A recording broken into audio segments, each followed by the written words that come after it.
By now, we are well acquainted with the idea of differentiation and integration. We know that the derivative of a function tells us its instantaneous rate of change, and the integral of a function tells us the area under its graph. We can see that these two ideas were developed to tackle two different kinds of problems. But it turns out that these ideas are related to each other. In this video, we will see how the process of differentiation and integration are opposite to each other. But wait, there's more. This relation has one major advantage for us. We have seen earlier how to find the integral of a function. First, we divide the area into rectangles. Then we find the sum of the areas of the rectangles.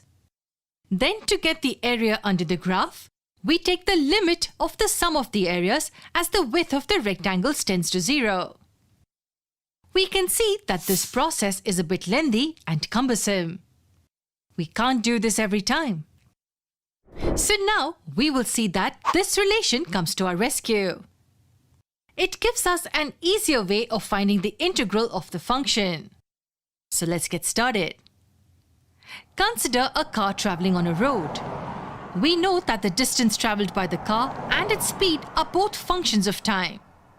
Let's denote the distance traveled with variable y and the speed with s and the time elapsed with t. Now suppose the distance traveled by the car is this function of time. It's the square of t. Can you tell me what will be the speed of the car at any instant t? We know that the speed at an instant t is the instantaneous rate of change of the distance traveled. So it will be equal to the derivative of the distance function at the instant t. And we have seen earlier that the derivative of this function is equal to 2 times t. So this function will give us the speed of the car at time t. Its graph will look like this. Now, to see the relation between differentiation and integration, consider this integral of the speed function.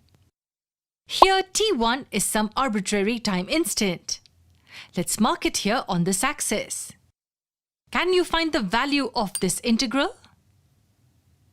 For this, we need to find this area under the graph. But since this is a triangle, we don't even have to use integration here. Notice that at t1, the value of this function is equal to 2 times t1. So the base of this triangle will be equal to t1 and its height will be equal to 2 times t1. So the area of this triangle will be equal to t1 squared. So we get that this integral from 0 to t1 is equal to t1 squared. But notice that according to this distance function, t1 squared is exactly the distance traveled in time t1. So what does this tell us? We see that the area under this graph tells us the distance traveled by the car. Since t1 is an arbitrary value of time t, this is true for any time instant t. So this integral is the function of time. This is the connection between integration and differentiation. We have a function f of t and its differentiation gives us this function f prime of t. Now integration of this derived function gives us the function f of t back. So we see that the process of integration and differentiation act opposite to each other. Integration is the reverse of differentiation, and differentiation is the reverse of integration. If you remember, we mentioned earlier that this relation can be used to find the integral of the function easily. Can you think of how we can use the following relation for this? Let's see that in the next part.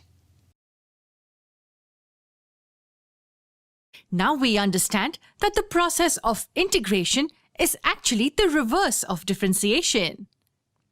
If we take the integral of the derivative of the function f of t, we get back the function f of t. Take a moment and understand this. Observe this integral. It tells us that for each value of t1, This integral will be equal to the value of the function f of t at t1. For an arbitrary time t1, it's equal to this area under the graph. Now let's see how this relation helps us in finding an integral of a function. Consider this integral of the function 2t between t equal to a and b. Here a and b are just some constant numbers. Let's say they are these numbers on the t-axis. So this integral will be equal to this area under the graph. Now can you tell me what will be the value of this integral? Notice that this area is equal to the difference in the areas between this triangle and this one. Yes, the big triangle minus the small one. We know that the area of this big triangle is equal to this integral from 0 to b. And the area of this triangle is equal to this integral from 0 to a. But now according to this, we don't have to find the value of these integrals. Notice these integrals will be equal to this integral for t1 equal to a and b. So we get the value of this integral is equal to f of b minus f of a. What will this be equal to now? Yes, b squared minus a squared. So we see that using the function f of t, we can easily find any integral of the function f prime of t. Any integral of the derivative of the function will be equal to the difference in the value of the function evaluated at the limits of integration. This result is true in general, and it's called the fundamental theorem of calculus. Now we can use this result to find the integral of a function. Let's see how. So we know the fundamental theorem of calculus. Now consider this function g of x equal to x squared. Let's say we want to find the integral of this function from a to b. Can you tell me how we can use this result to find this integral? Suppose we find a function capital G of x such that its derivative is equal to the function g of x. Since we get that the derivative of capital G of x is equal to g of x, we can see that the integral of this function will be equal to this integral. Now notice that we can apply this result here. We will get the integral of g of x to be equal to capital G of b minus capital G of a. So we can see that we just have to find the function capital G of x. This function is such that its derivative is equal to g of x. Can you find this function? Share your thoughts in the comment section below.